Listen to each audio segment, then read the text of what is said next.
25 ఏళ్ళుగా నేను సుపరిచితుని. నా 25 సంవత్సరాల రాజకీయ జీవితంలో ఏ బాధ్యతలో ఉన్నా, ఏ పార్టీలో ఉన్నా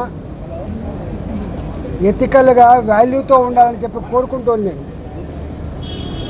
నేను 2014 జూన్ 2వ తారీఖు నాడు తెలంగాణలో ప్రభుత్వం ఏర్పడిన తర్వాత మొట్టమొదటి ఆర్థిక మంత్రిగా పనిచేసిన.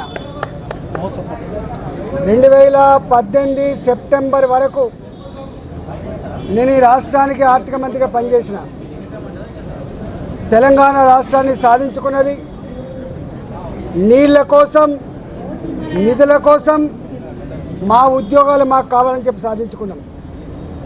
2005లో ఆనాటి ప్రభుత్వం జలయజ్ఞంలో భాగంగా తుమ్మిడిహట్టి చేవెళ్ళ ప్రాజెక్టుని ఆనాడు ప్రపోజ్ చేసింది. దాని విలువ 2006-7లో దాని విలువ 16,500 కోట్ల రూపాయలు. తుమ్మిడిహట్టి చేవెళ్ళ ప్రాజెక్టు. ఆ తదుపరి 4-5 సంవత్సరాల తర్వాత మళ్ళీ అదే ప్రాజెక్టు 38,000 కోట్ల రూపాయలకు పెంచారు. ఆనాడు తుమ్మిడిహట్టి దగ్గర 152 ఫీట్లు బరాజు కట్టాలి, నీళ్ళని డైవర్ట్ చేయాలి, లిఫ్ట్ పెట్టి ఎల్లంపల్లికి తీసుకురావాలని చెప్పి ప్రపోజల్స్ ఉండే.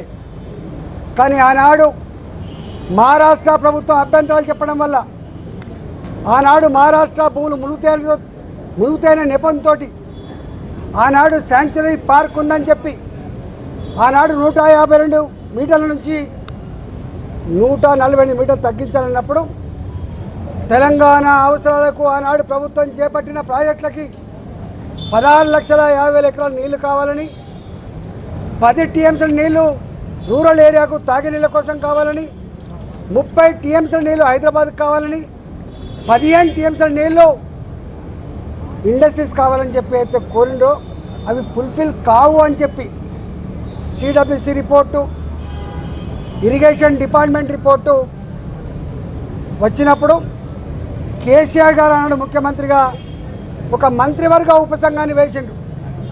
హరీష్ రావు గారి నాయకత్వంలో వారు ఆనాడు ఇరిగేషన్ శాఖ మంత్రి, నేను ఆర్థిక మంత్రిగా, అదేవిధంగా ఇవాటి మంత్రిగా ఆనాడు మంత్రిగా ఉన్నటువంటి తుమ్మల నాగేశ్వరరావు గారు R&B మంత్రిగా మంత్రివర్గ ఉపసంఘం వేసిండు.